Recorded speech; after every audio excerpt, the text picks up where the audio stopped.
이진우의 손에 잡히는 경제.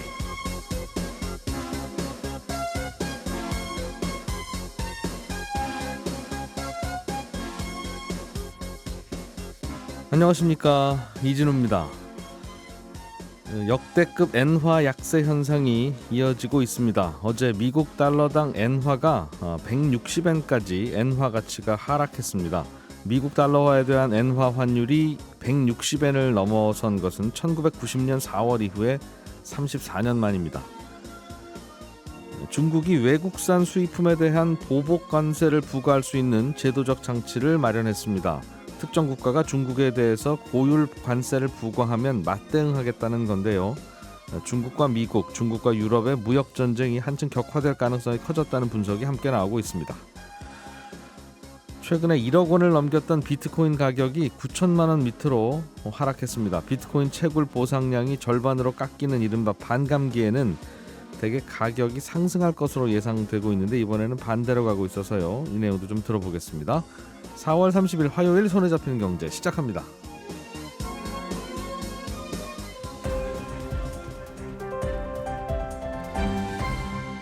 이진우의 손에 잡히는 경제.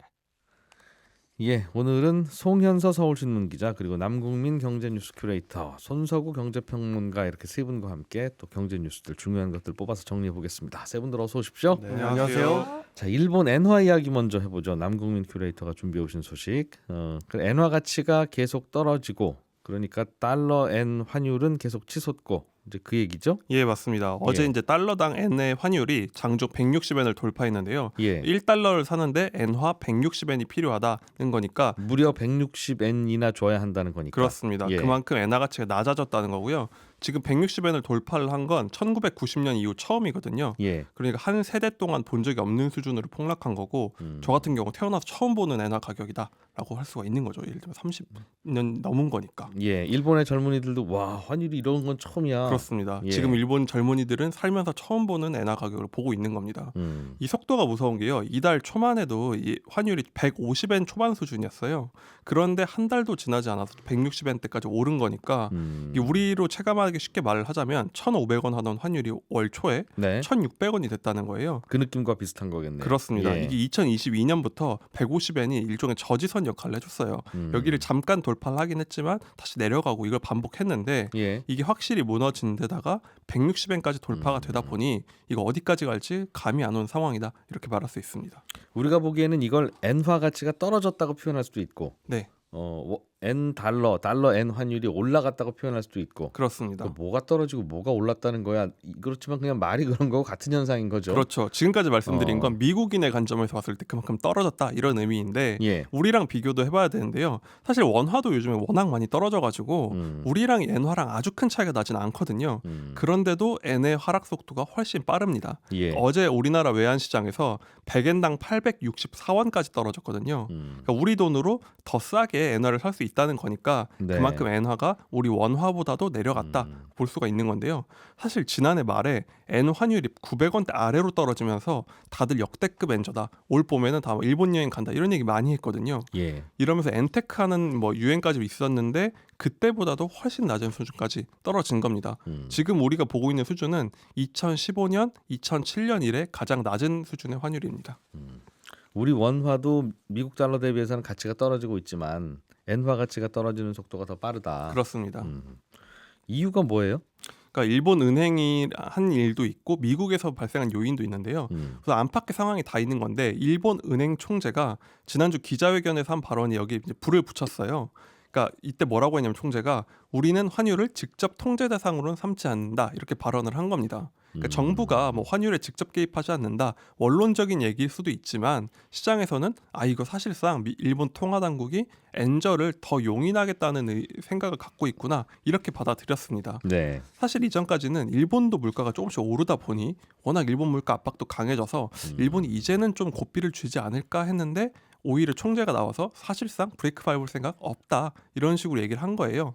그러니까 엔 더 떨어지겠다 판단이 섰고요. 그날 저녁에 미국 물가 지표가 발표됐는데 예. 이게 예상보다 높았습니다. 그러니까 미국은 금리를 낮추기 힘들거나 오히려 높여야 될 수 있는 요인이 생겼고 예. 일본은 환율이 더 떨어지는 것도 그냥 냅두겠다 이런 분위기니까 이게 벌어지면서 슈퍼 엔저가 왔다 이렇게 보고 있습니다. 똑같이 우리나라나 일본이나 환율이 오르고 있는데 그러니까 자국 통화 가치가 떨어지고 있는데 우리나라는 예의주시하고 있어요. 환율이 이렇게 높아지면 우리도 가만히 안 있을 거예요. 이런 발언을 하고 있는 반면에 네. 일본에서 일본은행 총재는 환율이 오르든 말든 우리는 관계없어요. 사실은 좀 솔직히 환율이 더 올라줬으면 좋겠어요. 라는 뉘앙스의 발언을 한 이유는 그렇게 하는 게 일본의 물가를 자극할 텐데 분명히. 네. 그게 필요하다고 판단한 거겠죠. 일본은 아직 상황이. 일본의 상황에서는 물가를 좀 더 감수하더라도 경기 회복에 좀 더 투자를 해야 될 것 집중할 수 있을 것 같다. 예. 이런 판단이 섰다고 이제 시장에서 이해를 하고 있고요. 일본이 실제로 이제 연초 임금도 꽤 많이 오르고 예. 하다 보니까 물가가 올라도 임금도 오르고 또 수출도 잘 되고 이 선순환을 조금 더 버틸 수 있을 것 같다. 예. 특히 미국이 지금 굉장히 경제 체력이 좋잖아요. 용인해줄 때 많이 엔을 떨어뜨려서 경기를 더 살리려고 하는 게 아니냐 이런 식으로 해석을 하고 있습니다. 그렇군요. 미국이 용인해 줄 때라고 하는 표현이 계속 가슴에 와닿네요. 예전에는 일본이 한참 잘 나가던 시절에 일본의 거품 꺼지기 전에는 미국이 거꾸로 엔화를 강세로 만들었잖아요. 그렇습니다. 플라자 합의라고 네. 해서 강제적으로. 그렇죠. 너네 체급 좀 바꾸고 와 이랬는데 이제는 뭐 한두 체급 위에도 우리가 상대해 줄 수 있다라고 볼 수가 있는 거죠. 그거 이제 되갚는 거로 본다는 거군요. 네. 우리한테는 영향이 어때요? 일본 엔화가 이렇게 자꾸 가치가 떨어지는 게? 사실 이게 우리한테도 큰 뉴스인 게요. 경제를 오래 지켜본 분들일수록 엔저에 대한 일종의 공포가 있거든요. 왜냐하면은 우리나라 입장에서 악몽 같았던 경제 위기 전에 항상 이렇게 강한 엔저가 있었던 거예요. 대표적인 사례가 1997년 직전에 이제 엔저가 있었고요. 2007년에 그러니까 금융위기 직전에도 엔저가 있었고요. 그러다 보니까 왜 이런 일이 생기냐? 일본과 우리는 수출 경쟁 관계인데 엔이 싸지면 일본 제품이 그만큼 저렴해진다는 거고 예. 그럼 결국 장기적으로 수출 경쟁력에서 우리가 밀리면서 기업과 경기의 부담이 누적돼서 안 좋은 방향으로 간다 이런 걱정이 있는 겁니다. 우리나라에 달러가 안 들어오겠죠. 수출이 안 되니까. 그렇죠. 뭐 비슷한 가격인데 더 싸면 일본으로 손이 가게 된다 이런 논리인 건데요. 예. 다만 지금은 예전만큼 엔저 효과가 크진 않다 이렇게 보는 의견이 많긴 합니다. 우리랑 일본의 산업 구조가 달라졌고 이제 엔저의 악영향은 생각보다 적어졌다. 경쟁 관계도 좀 완화됐다 이렇게 보고 있습니다. 그런데도 여전히 이걸 무시할 수는 없는 게요. 한국경제연구원에 따르면 이제 일본의 경합도가 여전히 우리나라 주요국 중에 제일 높습니다. 우리의 여전한 강력한 라이벌인 거고 예. 엔화 가치가 1% 떨어지면 우리의 수출 증가율은 0.6%포인트 떨어지더라. 이런 연구 결과도 있습니다. 예. 그러니까 최소한 일본 엔화가 떨어져서 우리한테 좋을 건 없다. 이렇게 볼 수가 있는 거죠. 적어도 이제 수출을 해서 외화를 벌어들이는 시선에서 보면 불리하다는 거죠. 우리나라가. 안 좋은 소식이라는 거고. 네. 일본 여행들 많이 가실 텐데 일본 여행 가기에는 좋아졌습니다만 그렇죠. 그게 우리나라 관광 수지로 보면 또 이제 적자 요인이겠네요. 그렇죠. 이게 사실 우리 국민들 입장에 거의 유일한 장점일 텐데 국가 경제 관점에서 볼 땐 방금 말씀드린 이제 무역 관점에서 어느 정도 좀 손해가 있을 수 있다는 거고 여행이 이게 사실 서비스 수지에 들어가는데 우리나라가 1999년 이래 이게 항상 적자였거든요. 그런데 작년에는 이제 125억 달러 적자를 봤어요. 예. 근데 지난해 무역으로 적자 본 게 100억 달러였거든요. 모두가 당연히 일본을 간 건 아니지만 엔저가 지금처럼 심해지면 일본 여행 더 많이 갈 거고 일본인들이 우리나라 오기에는 더 부담스러워지잖아요. 그러면은 적자는 더 커질 테니까 무역에서도 손해보고 이 여행에서도 손해를 보니까 우리 입장에서 좋을 건 없다. 또 할 수 있는 거고 또 한 가지가 방금 제가 미국이 용인했다고 말씀드렸잖아요. 그 말은 미국의 경제 체력이 좋아서 금리를 지금 굉장히 높게 가져갈 수 있는 거거든요. 예. 지난주에 이제 10년물 금리가 4.7% 육박을 했는데 이 말은 미국으로 돈이 나가고 싶은 유인도 강해진다는 거니까 우리 입장에선 돈이 들어올 땐 적어지는데 나갈 유인은 커지니까 엔저 미고 상태가 굉장히 지속되기 부담스럽다 할 수 있습니다. 일본이면 올해 들어서 금리를 조금 올릴지도 몰라요. 제로 금리는 끝난 것 같아요. 슬슬 그러면서 일본 경제가 살아나요. 뭐 이런 이야기가 들렸는데 네, 아직도 일본 당국이 보기에는 우리는 아직 그런 체력이 안 돼요. 그렇습니다. 라는 또 고백을 한 셈이기도 할 것 같아요. 그렇죠. 우리한테는 그렇게 좋은 것은 아니다. 네. 알겠습니다. 송현석 기자가 준비해 오신 소식으로 넘어가 보죠. 미국과 중국 사이의 무역 전쟁과 관련한 소식인데 네. 미국도 그렇고 유럽도 그렇고 요즘 중국산 싼 제품이 전 세계로 계속 흘러나오면서 중국 너무하는 거 아니냐 네. 그런 반응을 보이고 자꾸 이러면 관세 부과할 거야 네. 라고 말하니까 중국이 자유무역 주장하던 너희들이 무슨 그런 소리를 하고 있어. 우리도 그런 관세 부과할 거야. 그렇게 나온다는 얘기예요. 네, 그게 먼저 펀치를 날린 게 사실 미국과 유럽연합인데요. 미국과 유럽연합이 말씀하신 것처럼 지금 중국 무역에 뭐 예전에도 그랬지만 지금도 상당한 불만을 가지고 있는데 특히 지난해 말부터는 과잉 생산에 대해서 계속 지적을 하고 있는 거거든요. 예. 뭐 중국산 전기차나 태양광 패널이나 배터리 같은 분야부터 시작해서 철강이나 해운 물류까지 중국의 과잉 생산이 글로벌 경제를 망치고 있다. 정확히는 미국과 유럽의 경제를 망치고 있다라는 게 이제 주장인 겁니다. 그래서 이제 미국이 최근에 슈퍼 301조에 근거해서 중국산 철강과 알루미늄의 관세 25%를 부과하라고 이제 지시를 한 거죠. 예. 원래 기존 평균 관세가 7.5%였거든요. 이게 상당히 많이 오르게 되는 거고 이 중국산 철강이나 알루미늄으로 만들어내는 저가 제품 때문에 미국의 고품질 제품이 불공정한 경쟁에 놓여 있다라는 게 바이든 대통령의 주장인 겁니다. 여기서 등장하는 슈퍼 301조 최근에 많이 들어보셨을 텐데 정확히는 무역법 301조고요. 미국이 다른 나라의 불공정한 무역 관행을 조사하고 여기에 보복을 할 수 있게 하는 그런 내용입니다. 그러면 이 슈퍼 301조를 적용받는 나라는 분리할 수밖에 없잖아요. 미국이 세계에서 가장 큰 소비 시장인데 여기서 이제 슈퍼 301조를 적용하게 되면은 이 동맹국들이 나도 형 따라할래 하는 것처럼 또 다른 동맹국들도 그 나라에 불이익을 줄 수가 있거든요. 2018년에 그 트럼프 행정부 시절에 또 중국과 무역 전쟁이 있지 않았습니까? 그때도 이 슈퍼 301조에 근거해서 중국산 수입품에 고율 관세를 부과했던 거고 이제 자신이 대선에 다시 성공을 하면 중국산 제품에 관세를 60% 붙이겠다. 지금 이렇게 공언을 하고 있죠.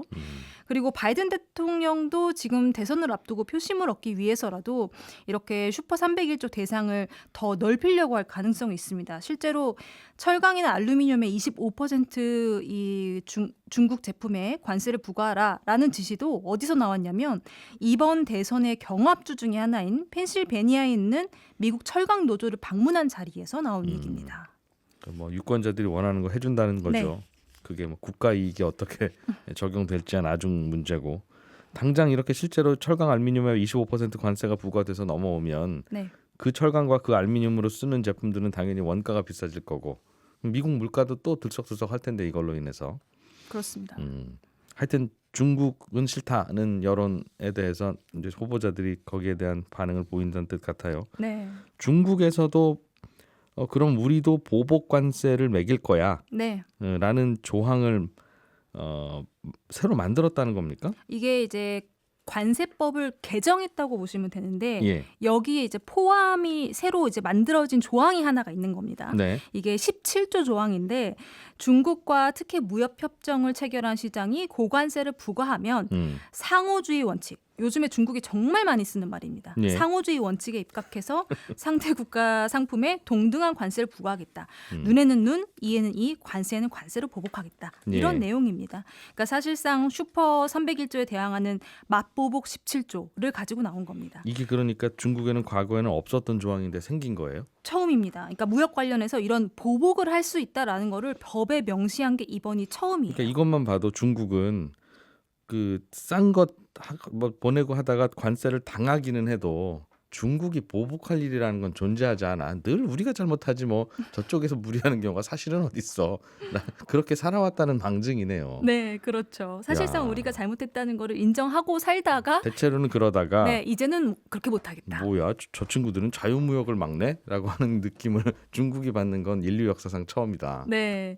근데 이 관세 전쟁이 이제 전 세계로 확산될 조짐도 있는데요. 아까 말씀하신 것처럼 유럽연합도 전기차와 태양광 패널과 관련해서 지금 보조금 조사 그리고 관세 인상을 이미 시사한 상황이고요. 여기에 러시아 제재를 강화하면서 뭐 석탄이나 석유 그리고 LNG, 그러니까 액화 천연가스까지 추가 관세를 이 유럽연합이 예고한 상태이기 때문에 관세 전쟁 자체가 여러 분야로 확산될 조짐이 있습니다. 그렇군요. 이제 자기 나라가 가난해지고 어려워지면 뭐 세계 무역이고 공정이고 뭐 룰이고 없이 그냥 다 이판사판이다 나라들도 누가 먼저 때렸는지는 사실 잘 모르겠습니다만. 네. 네. 이게 그러니까 우리나라에는 어떤 영향을 미치는가 이것도 이제 우리의 궁금함인데 뭐 좋은 일이 하나도 없겠죠. 우리는 전 세계 모든 국가들이 평화롭게 자유무역하고 네. 그럴 때 이제 여기서도 끼고 저기서도 끼고 하면서 돈 버는 나라라서 분위기 안 좋아지면 우리나라가 하여튼 제일 불똥이 튄다고들 해요. 네, 항상 저희가 좀 우리나라는 좀 가운데에서 여기저기 좀 치이는 분위기잖아요. 예. 지금 중국 철강업계 같은 경우는 자국 건설 경기가 워낙 불황이다 보니까 재고를 빨리 소진을 해야 됩니다. 그래서 수출량을 굉장히 빨리 늘리고 있는 상황인데 만약에 여기서 미국 관세가 실제로 높아져 버린다. 그러면 더 빨리 재고를 처리하려고 밀어내기식의 수출량, 그러니까 엄청나게 수출을 이제 밀어붙이는 어디든 네, 어디든 가라. 그냥 어디든 일단 팔아라. 재고 소진해라. 이럴 가능성이 큰데 한국으로 넘어올 수도 있겠네요. 그럼. 그렇죠. 미국으로 가던 철강 알루미늄이 다 어디로 가겠습니까? 한국으로도 들어올 수 있는 겁니다. 그럼 국내 철강 업계가 이제 값싼 중국산이 밀리거나 더 경쟁이 치열해질 수가 있는 거죠. 예. 그리고 지금 미국 상무부가 이 자국으로 들어오는 외국산 알루미늄에 대해서 반덤핑 관세 조사를 하고 있는데 이 조사받는 기업 중에 미국 현대차 공장에 알루미늄 납품하는 업체들도 있거든요. 예. 그래서 만약에 이런 업체들에게서 불공정 거래가 입증이 돼서 관세가 또 부과가 된다. 그러면 또 현대차 이 협력업체 같은 부품을 제공하는 기업들도 타격을 입을 수밖에 없기 때문에 예. 우리 산업부도 현재 이 상황에 대해서 지켜보고 있는 상황입니다. 그렇군요. 자, 비트코인 가격 이야기로 좀 넘어가 보죠. 손석구 경제평론가께서 준비해 오신 소식인데 네. 한때는 1억 원 넘었고 뭐 2억 원 간다. 이야기도 그 뭐 이제 어차피 가치 판단이 안 되는 거니까 이게 어느 날 10억을 가든 어느 날 1,000만 원이 되든 사실은 누가 뭐라고 할 수 없는 이런 자산이 돼 버려서요. 네. 근데 조금 더 오를 겁니다라는 전망이 나온 배경에는 곧 비트코인 반감기라는 게 있어서 채굴이 난이도가 2배로 올라가요. 그러면 당연히 가격이 오르겠죠라고 하는 전망이 한 달 전만 해도 있었는데 있었는데. 네. 이상하게 가격이 내려오나 봐요 다시. 맞습니다. 그러니까 어제 오후 들어서 이제 그 비트코인 가격이 또 훅 빠지기 시작을 했고 현재 비트코인 가격은 또 조금 회복을 했습니다. 그래서 국내 거래소 제가 지금 빗썸을 보고 있는데 현재 가격은 9,100만 원 선까지 회복을 했고 근데 이제 어제 오후부터 좀 가격이 2% 이상 하락을 해서 9천만 원 선 아래로 이제 내려갔었고 이게 9천만 원 이하로 내려갔던 때가 3월 초입니다. 그러니까 한 2달여 만인 셈인데 일단은 여러 호재들을 등에 업고 비트코인 가격이 파죽 추세로 치고 올라가던 그런 시기였는데 이제 이달 초에 1억 원을 훌쩍 넘으면서 고점을 찍었죠. 근데 이제 그 이후에 또 이게 언제 그랬냐는데 또 상승 동력이 꺼졌어요. 그래서 이달 내내 흐름을 보면 하락, 횡보 이런 식으로 이제 반복을 하다가 점점 저점을 이제 낮춰가더니 이제 어느덧 9천만 원 선이 깨진 거고요. 예. 물론 최근 몇 달 사이 가격 오름폭을 보면 9천만 원 선 역시도 고점인 건 분명히 맞습니다. 이유가 있었습니까? 왜 안 오르고 내리지?라고 궁금해하시는 분도 있을 테니. 그 조정의 빌미가 된 악재성 소식이라고 보면 크게 보면 이제 두 가지가 있었어요. 일단 거래소 문제인데 이제 해킹으로 파산한 일본 가상자산 거래소가 있어요. 마운트 곡스라는 곳인데 이 거래소에서 보유하고 있는 비트코인 14만 2천 개를 한꺼번에 매도할 거다. 그래서 채권을 상환하는 데 쓰일 거다. 이런 소식이 전해졌거든요. 이게 12조 원어치가 넘는 물량이니까 이 물량이 이제 시장에 유입이 되면 비트코인 가격에 상당한 하락 압력을 가할 수 있다. 이런 전망이 나왔고요. 이게 10년 전에 저희 해킹 당했어요. 그래서 코인들이 다 없어졌어요. 네. 저희 망했어요 했던 이 거래소에서 다 없어졌다고 하던 그 코인의 일부가 발견됐다면서요. 그래서 이제 이게 시장이 이제 풀리게 되면 이걸로 이제 보상을 해줄 거고. 네. 그러면 받은 사람은 이게 웬 떡이냐 하고 팔 거다. 그렇죠. 아무래도 물량이 이제 커지니까 가격은 하락 압력을 받을 수 있는 거고. 예. 또 하나 이게 이제 비트코인 현물 ETF가 미국에서 승인을 받으면서 가장 그 규모가 컸던 게 블랙록입니다. 이게 세계 최대 자산 운용사인데 블랙록이 지난 24일과 25일에 이 현물 ETF에 순유입액이 딱 제로가 됐다. 이 소식이 또 전해지면서 이게 또 한번 투심을 흔들었던 요인이 됐어요. 그러니까 ETF로 비트코인 투자하려는 분들이 이제 뜸해졌다. 그렇죠. 계속 플러스였는데 예. 이게 처음으로 제로를 찍으니까 이게 뭔가 좀 유입 흐름이 이제 끊겼나 이런 식의 이제 심리가 퍼지면서 예. 이것도 좀 가격 조정을 받는데 빌미가 된 것으로 보입니다. 그 반감기가 호재예요 하던 얘기는 어떻게 된 겁니까? 이게 이제 4년마다 채굴 보상량이 이제 절반으로 줄어드는 게 반감기잖아요. 예. 지난 22일에 이제 반감기가 진행됐고 이제 비트코인 가격을 그때 보면 반감기가 진행된 후에 이틀간 바짝 올랐다가 지금 이제 한 23일부터 해서 한 7일 연속 하락세거든요. 그러니까 여러 분석이 나오긴 하는데 일단 반감기 효과가 본격적으로 나타나기에는 시간이 얼마 안 흘렀어요. 그러니까 반감기 효과가 없다 이렇게 얘기할 수는 없는 상태인 거고 이전 반감기 때 어땠냐 보면 그러니까 반감기가 진행된 후에 6개월이 지난 시점을 전후로 해서 가격이 좀 본격적으로 오르는 흐름을 보였거든요. 그러니까 반감기 직후에는 오히려 좀 가격이 조정을 받았고요. 그러니까 반감기라는 게 이제 비트코인을 새로 채굴할 때 더 에너지가 많이 필요해진다는 뜻이니 그 네트워크를 유지하는 사업자들에게 보상으로 주어지는 채굴 보상량이 절반으로 이제 줄어드는 그렇죠. 거고. 이제 2배로 어려워진다는 말이나 똑같이 일하면 반만 비트코인 벌 수 있다는 얘기나 그 말이 그 말이니까. 그렇죠. 네. 그래서 이제 이런 것들인데 일단 지금은 이전 그 패턴을 보면 반감기 직후에는 가격이 떨어졌으니까 아직 예. 반감기 효과가 나타났다고 보기는 어려울 것 같다. 그리고 이제 그 비트코인도 이제 그 자산이잖아요. 그러니까 금리 영향을 받는데 예. 4년 전에 반감기가 있었던 때와 지금이 좀 많이 달라졌다라는 거죠. 그러니까 4년 전에는 미국 기준금리가 거의 제로 금리 수준이었는데 지금 이제 5.5%니까 예. 금리 차가 일단은 다르다는 점에서 반감기가 나중에 6개월 지나서 이제 본격적으로 효과가 와도 상황이 다르게 반영될 수 있다라는 것도 참고를 하셔야 되는 부분인 것 그러니까 보통 같고요. 금리가 낮을 때 비트코인이나 사볼까 하는 분들이 많을 수밖에 없고 그렇죠. 그래야 그런 분들이 많이 몰려드는데 반감기가 지나서 비트코인의 새로운 채굴은 어려워요라고 하면 이제 가격이 오르는 건데 네. 아파트로 치면 이제 공급이 안 되는 상황인데 반감기라고 맞습니다. 하는 건 네. 지금은 심리가 별로 비트코인 더 살려는 심리가 많지는 않은 것 같아서 그렇습니다라는 얘기도 들리네요. 네. 그리고 반감기만 있는 건 아니고요. 오늘부터 이제 홍콩에서는 비트코인 또 이더리움까지 현물 ETF가 이제 거래가 되기 시작하는 날인데 예. 여기에 대한 이제 효과가 어느 정도가 될 거냐. 미국처럼 소위 파워풀할 거냐 아니면 별거 아닐 거냐 이걸 두고 이제 전망이 엇갈리긴 하는데 일단은 좀 기대를 많이 접어야 될 것 같은 거는 중국 본토 자금이 들어올 수 있느냐 여부가 상당히 관건이었거든요. 그 새로 올라가는 ETF에 대해서 매매를 허용하느냐 그렇죠. 본토 주민들에게. 근데 중국 본토 현지에서는 가상자산 거래는 지금 금지돼 있잖아요. 이게 탈세를 많이 하니까. 그래서 이번에 홍콩은 어쨌든 대외 개방도가 있는 시장이니까 중국 본토 자금이 들어올 거냐라고 봤었는데 지금 현재로 봐서는 중국 본토 자금 거래가 안 될 것 같아요. 그래서 좀 효과가 제한적일 것이다라고 보고 있는 거고 종합을 해보면 호재도 있고 악재도 있는데 예. 호재는 잘 반영이 안 되고 악재는 악재대로 좀 반영이 되기 때문에 전반적으로 좀 조정을 받는 그런 상황이다 이렇게 볼 수 있겠습니다. 예. 뭐 이런 상황에서 그러면 앞으로 어떻게 될 것 같습니까?라고 하는 질문이 제일 궁금하기는 한데 그걸 뭐 네. 누가 알겠나 싶기는 하고. 항상 이 질문이 제일 무의미하다라고 여겨지는 게 예. 이게 어제는 맞고 오늘은 틀리고 이런 식의 전망들이 계속해서 나오고 있거든요. 근데 이제 저는 분명히 그거는 맞는 것 같아요.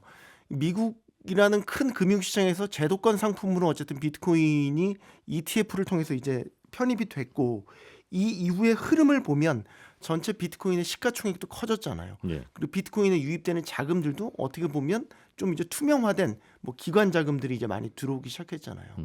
그래서 비트코인의 가격이 뭐 떨어지든 오르든 등락폭 자체가 예전처럼 변동폭이 크지 않아요. 예전에는 뭐 하루에 막 10몇 %씩 왔다 갔다 하는 막 예. 이런 식의 이제 예상하지 못하는 장들이 연출이 됐고 이런 것들이 이제 개미 투자자들이 좀 당하게 되는 사례들이 많이 됐었고 올라도 많이 안 오르고 내려도 많이 안 내리니까 네. 식은 것 같다. 그리고 이제 지금은 또 그런 것도 있죠. 올라도 내려도 어느 정도 이유를 알고 오르고 내린다는 거죠. 이게 이제 이전 시장과 좀 다른 거거든요. 슬슬 진짜 안전자산이 되어 가나 봐요. 예전에 다 소문으로 어떤 고래가 뭐 대량으로 팔았나 보다 막 이런 식의 이제 확인되지 않은 알겠습니다. 소문들이 나왔는데 그런 상황들이 좀 바뀌었다라는 예. 걸 말씀드리겠습니다. 예, 또 저희는 내일 아침 8시 30분에 모여서 경제 뉴스 전해드리겠습니다. 이진우였습니다. 고맙습니다.